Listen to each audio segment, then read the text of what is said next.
أعوذ بالله من الشيطان الرجيم. بسم الله الرحمن الرحيم، والصلاة والسلام على أشرف الأنبياء والمرسلين سيدنا ونبينا وشفيئنا ومولانا محمد وعلى آله وصحبه ومن تبعهم بإحسان إلى يوم الدين. أما بعد، السلام عليكم ورحمة الله تعالى وبركاته. bandiraɓe musidɓe yeɓoɓe Fouta Pilis, on calminama, on jurama. En garti kadi wadde yewtere men, yewtere korka, kadi yewtere men wattore 14 e nder lewru korka. alhamdulillahi rabbil alamin, enen e balɗe men 10 ko joni ni gasa. yo Allah okku en tawede ɗe e tawede 10 batintoɗe. yo Allah okki hen baraji comiɗi e 10 ɗi, hakkude ɗi e 10 ɗi battintoɗi. yo Allah feccu men e baraji ɗi. yo Allah waɗa men e ɓen rimɗinteɓe e jengol e tawno korka ha maayi kala jamma Allah subhanahu wa ta'ala in jogi ɓe rimɗinte e jengol. yo Allah okki en jeeyede ɓen bi jahi Muhammad sallallahu alaihi wasallam. ko noon kadi en gatti kadi yettinde ne tawno ko nelaɗo sallallahu alaihi wasallam wi ko ballaghu anni walaw bi aya. اللهم اجعلنا من المبلغين بجاه محمد وعلى آله وصحبه وسلم. كون الله صلى الله عليه وسلم ينجتن حيث تبي كو حديث غوتو جتنو ودي وال اوكين جيد ابن جتنو بي حالاجي كو الله سبحانه وتعالى حالي يكون الله صلى الله عليه وسلم حالي. yo Allah okkumen tabbidde e haalde ko Allah haali e ko nelaɗo sallallahu alaihi wasallam ko haali ko e ɓen lomtiɓe ko kaali ko moƴƴo. ko noon kadi en gari hande addude ki ganduɗa kirjinugol nelaɗo sallallahu alaihi wasallam e wadde umra e nder lewru korka. fa ya ayyuha al abdu idha tayassara laka an ta'tamira fi shahri ramadan فاعتمر للعمرة في رمضان من الفضل العظيم والثواب الجزيل. كون لا صلى الله عليه وسلم هادي كدي كو غاندودا ان جيادو الله او so tawi newani mama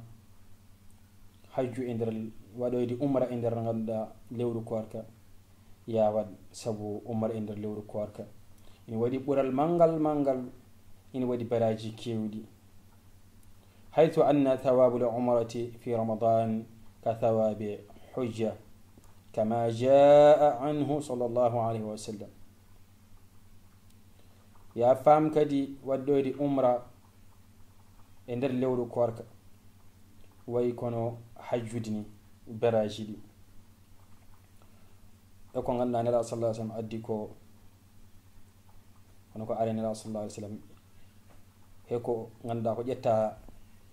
ko itta e ga nelaɗo sallallahu alaihi wasallam hadisaji nelaɗo sallallahu alaihi wasallam. ihris kull al hirs an ta'tamira fi shahr ramadan wa sawa'un kanat al umratu fi awwal al shahr aw fi wasatihi aw fi akhirih. tinno ganduɗa tinnoɗa toppitoɗa daroɗa e waɗoyde umra e nder lewru korka. tinnoɗa hen kaddi tinnugol e wadde umra e nder lewru korka so tawi kay aɗa jogui a hatte. foyi noon koye umra o koye balɗe 10 gadiɗe ɗe, walla koye hakkude ɗe, walla koye batintoɗe. kono tinno mbaɗa umra e nder lewru korka so tawi Allah okkima bawal e ganduɗa e hattan. sabu ya fam fa inna thawab al umra fi ramadan azimun jiddan wa fihi thawabu ka hajjati ma'a an-nabi sallallahu alaihi wasallam. ya fam baraji gondi e umra e nder lewru korka, baraji gondi e waɗoyde umra e nder lewru korka, ya fam ni waɗi baraji mawɗi waɗi ɓural mangal gongal hen kadi e baraji ɗi kadi ya fam way kono hajjidde e nelaɗo men Muhammad sallallahu alaihi wasallam. sabu waqad qala sallallahu alaihi wasallam fa inna umratan fi ramadan تقضي حجة أو حجة معي نلا صلى الله عليه وسلم كو كانكوي أن دو يا فام ودي عمر عند اللور كواركا ويكونوا حجو دي ولا ني حجي دويدي يمبو حجي دويدي مكو كانكو نلا صلى الله عليه وسلم wadde kala joggide bawɗo yo waɗi umre e nder lewru korka no de tawno baraji kewɗi nen hen yo Allah okku en ganduɗa no baɗirɗen umra اعلم أن العمرة إلى العمرة تكفر الذنوب التي بينهما كما في حديث أبي هريرة رضي الله عنه يا فام أن ندو ودي عمرة hakkunde umro o e umro ya fam ko hafranede bakkatuji ko hafranede goopi ganduɗa gonnodi hakkunde majji kanji umraji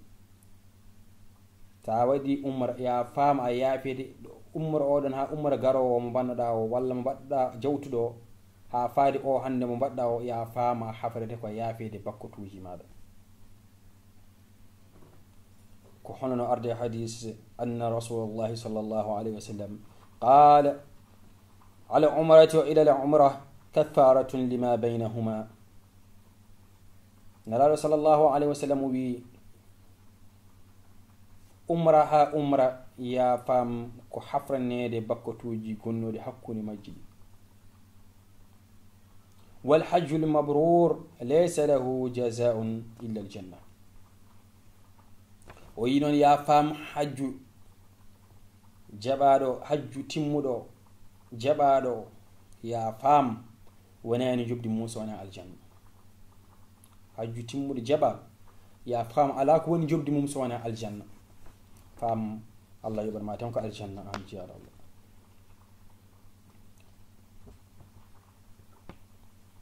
قبل أن تؤدي على العمرة تعلم أحكامها لتعديها حسب أصولها الشرعية ولتعبد الله على بصيرة وتسير في عمرتك كما صار النبي صلى الله عليه وسلم يا فامنون أن كو أدي فف كو أدين دي أرواد عمرة أن كو أدين دي أرواد عمرة أريح مكة كو أدي فف كو أن أندو نياوجي عمرة دي أندو نياوجي دي كو أدين دي أرواد إذا وصلت إلى مكة فاستفد من بقائك في مكة بالإكثار من الصلوات لأنها تضاعف في حرم مكة وقد قال صلى الله عليه وسلم والصلاة في المسجد الحرام أفضل 100,000 صلاة فيما سواه أن لو ستوي أيها مكة أيتم مكة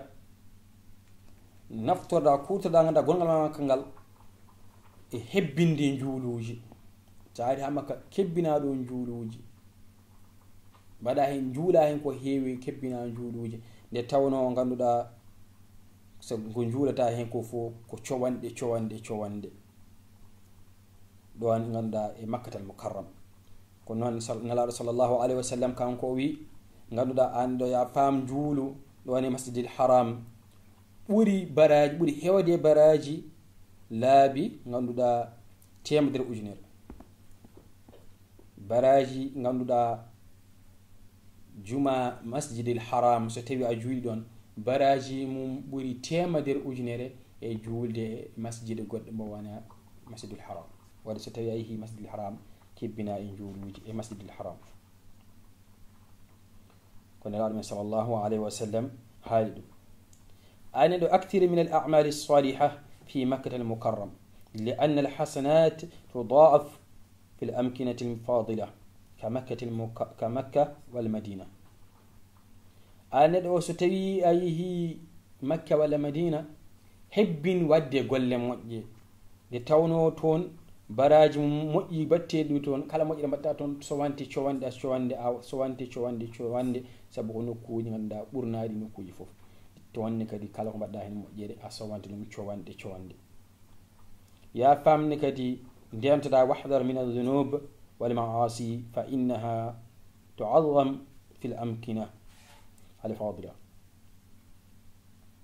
تعظم في الأمكنة الفاضلة كمكة والمدينة.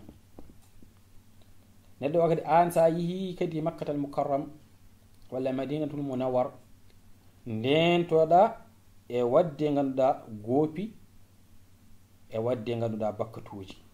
de tawno tonne sa wadi to mojjere so wande sa fam sa wadi to bakkari kadi ina bura mawnude e holno bakkari wadanda tawana madina walla makka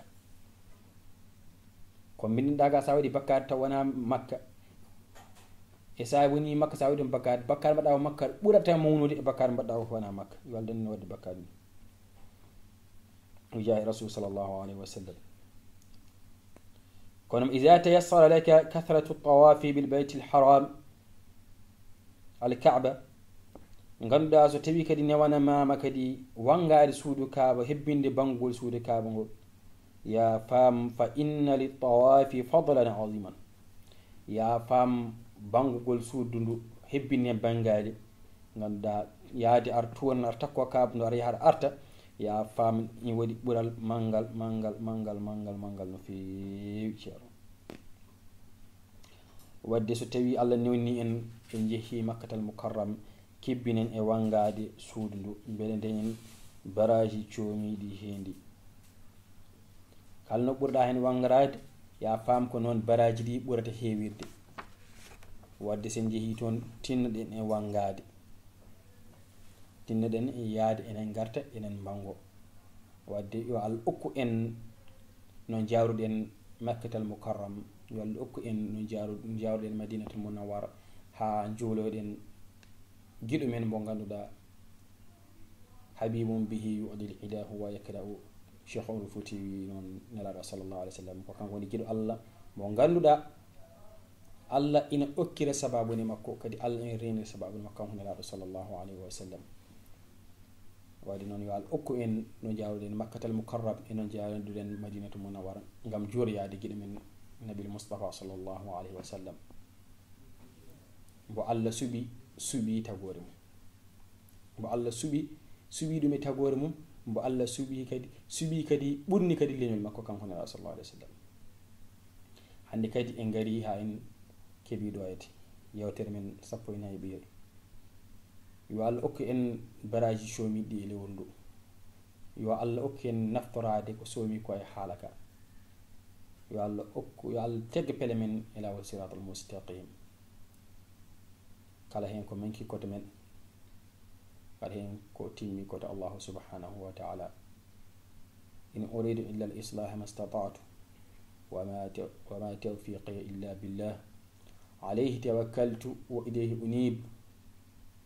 اللهم صل على محمد وعلى آل محمد وصحبه وسلم تسليما. الحمد لله رب العالمين.